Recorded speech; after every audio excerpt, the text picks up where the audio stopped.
नमस्कार साथियों, मैं बबीता माहेश्वरी। आज हम पहुंचे हुए हैं बालोतरा और आप जुड़े हुए मेरे YouTube चैनल से। साथियों, बालोतरा के अंदर नाम आपने सुना होगा श्याम पालीवाल, भजन सम्राट, राष्ट्रवाद की विचारधारा को लिए हुए और बड़े ही शानदार अपने बालोतरा बाड़मेर में ही नहीं पूरे राजस्थान में इनका वर्चस्व है। हम आज इनसे जानेंगे कि इन्होंने श्याम पालीवाल से श्याम पालीवाल सम्राट जो भजन सम्राट है वहां का सफर कैसे तय किया, इनकी जुबानी, इनकी कहानी। तो चलते हैं श्याम पालीवाल जी के पास। तो सबसे पहले तो श्याम पालीवाल जी, आपका बहुत बहुत आभार, अभिनंदन, स्वागत और आपको बधाइयां कि आम जनता के दिलों में राज करते हैं आप। नमस्कार जी। और आप राष्ट्रवाद की विचारधारा को लिए हुए हैं और मैं ये जानना चाहती हूँ कि जो आपने ये सफर तय किया, क्या आपके बचपन से ही था या परिवार में ये गुण बसा हुआ था कि आप इस गायक वाली लाइन में आए? नहीं, हमारे परिवार से तो कोई नहीं था जी।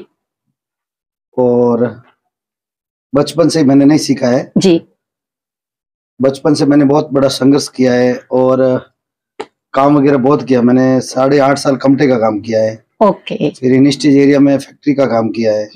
3 साल वहां पर किया है और फिर धीरे धीरे इसका भजनों का शौक लग गया और अच्छा लगता था। मंदिर में जाते थे। वहां से इधर बालोतरा में एक प्रजापितों का चौक है, वहां पर शिव जी का मंदिर है अभी भी जी। वहां पर हर सोमवार की सत्संग होती थी। वहां पर हम लोग वहां पर आवागमन होता था हर सोमवार को। वहां पर वो जाते थे, फिर भजन सुनते थे, फिर सीखते थे। मतलब शौक या तौर पे आपने स्टार्ट किया था इसको। और संघर्ष में आप जो बता रहे हैं, तो आपने क्या पढ़ाई में भी आपका इंटरेस्ट वगैरह? मैं तीसरी क्लास पढ़ा हुआ हूँ। मेरे घर की परिस्थिति उस समय 93 में बहुत कमजोर थी जी। तो तीसरी क्लास पढ़ा हुआ हूँ, पढ़ा लिखा नहीं हूँ ज्यादा, लेकिन परमात्मा की कृपा है, जैसी उसकी मर्जी वैसे परिस्थितियों ने आपको मजबूत बना दिया और ये शौक आपको यहाँ तक ले आया, आप ये कहना चाहते हैं। तो राष्ट्रवाद जो भजन गा रहे हैं, लोक कल्याणकारी के रूप में जो आप सामने हर लोक देवता का आप उसमें जा रहे हैं, उस सिस्टम में जा रहे हैं। हर जाति 36 जातियों के जो लोक देवता हैं उनके लिए हमने आपको सुना है, आपके चैनल्स पे भी आ रहे हैं और बाकी सब लोग नाम लेते हैं। तो मैं ये जानना चाहती हूँ कि मतलब ये 36 कौम के लिए जो आपके अंदर ये भावनाएं जो जग रही है ना राष्ट्रवाद को लेकर, क्या आप उसके बारे में क्या कहना चाहेंगे? हमारे हिंदू सनातन धर्म में जितने भी देवी देवता है, हमारे जो धार्मिक कार्यक्रम है, हमारे राजस्थान में कोई भी काम में हो या हमारे राजस्थान से बाहर हो, जहाँ पे हमारे सनातनी राजस्थानी प्रवासी बसे हुए हैं, तो हमारे कोई भी कार्यक्रम, चाहे बाबा का जमा हो, चाहे माता जी का हो, चाहे सीता जी का हो, तो मुझे अच्छा लगता है कि सनातन धर्म में जागृति हो रही है और हर समाज बोले तो एकजुट होकर ये काम कर रहा है, तो हमें भी अच्छा लगता है। कोई भी बुलाता है तो हम जाते हैं। हाँ, अभी आप देख रहे हैं कि अपने प्रधानमंत्री साहब ने रामलला की मूर्ति की प्रतिष्ठा के लिए जो पूरे हिंदुस्तान के अंदर कण कण में जो राम का एक टाइम था, अपन 500 सालों से या सदियों से अपन इंतजार कर रहे थे कि अपने कण कण से राम गूंजना चाहिए, वो उन्होंने गुंजायमान कर दिया है। तो अब आप रामलला की प्रतिष्ठा को लेके अपने देश को क्या संदेश देना चाहेंगे? हम तो ये कहते हैं कि वर्तमान में जिन्होंने भी ये प्रतिष्ठा देखी है, मेरा और हम सभी भारतवासियों का ये सौभाग्य है जी कि हमारे आंखों के सामने ये इतना बड़ा शानदार दृश्य हुआ है, इतना बड़ा हर्ष हुआ, उल्लास हुआ है। हमारे गली मोहल्ले में जब भगवान श्री राम जी की प्रतिष्ठा हुई तो हमारी माता बहनें, हमारे कई बुजुर्ग रोने लगे। तो उनकी आंखों में वो प्रेम के आंसू थे, करुणा के आंसू थे कि आज हमारे भगवान घर पे आए। वजह ये थी ना कि एक इतने टाइम तक टेंट में विराजमान रहे और अब उनको एक स्थान मिल गया, उनका मंदिर बन गया।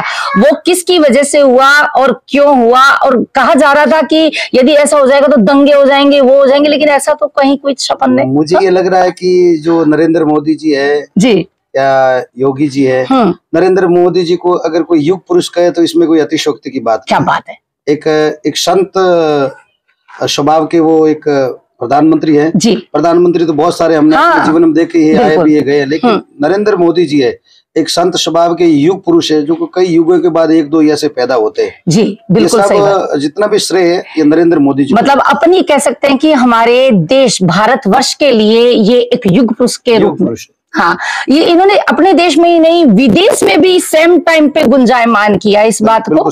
और आप जिनने जो हमें ये टाइम दिया, अब मैं ये चाहती हूँ कि आप हमारे चैनल के माध्यम से अपने राजस्थान को, अपने भारतवर्ष को क्या संदेश देना चाहेंगे? मैं यही कहना चाहता हूँ हमारे राजस्थान प्रवासियों से और भारतवासियों से जी, कि संस्कृति और संस्कार हमारे बहुत ही बड़ा एक ऐसा एक पौधा है, संस्कार और संस्कृति, जो हमारे आती हुई पीढ़ियों के लिए बहुत वो फायदेमंद हो सकता है। इसलिए संस्कार और संस्कृति घर में बने रखनी चाहिए जी। पैसे हम इतने कमाए जिसकी कोई सीमा नहीं है, ठीक है ना, लेकिन संस्कार और संस्कृति घर के अंदर बनी रहेगी तो ये सनातन धर्म बहुत अच्छे तरीके से आगे बढ़ेगा जी। हमारे राजस्थान वासियों से यही निवेदन है कि हमारे जितने भी जागरण हो रही है, भक्ति हो रही है, वो मान मर्यादा से हो तो अच्छा लगता है, उसमें अच्छा लगता है। हाँ।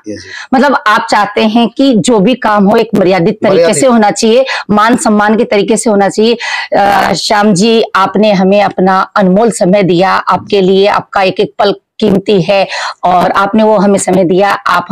हम आपको धन्यवाद देते हैं। और हमारे चैनल के माध्यम से जो आपने संदेश दिया वो जन जन तक पहुंचे, ऐसी गुजारिश रहेगी। मैं अपने कैमरामैन सवाई परमार के साथ, धन्यवाद। नमस्कार।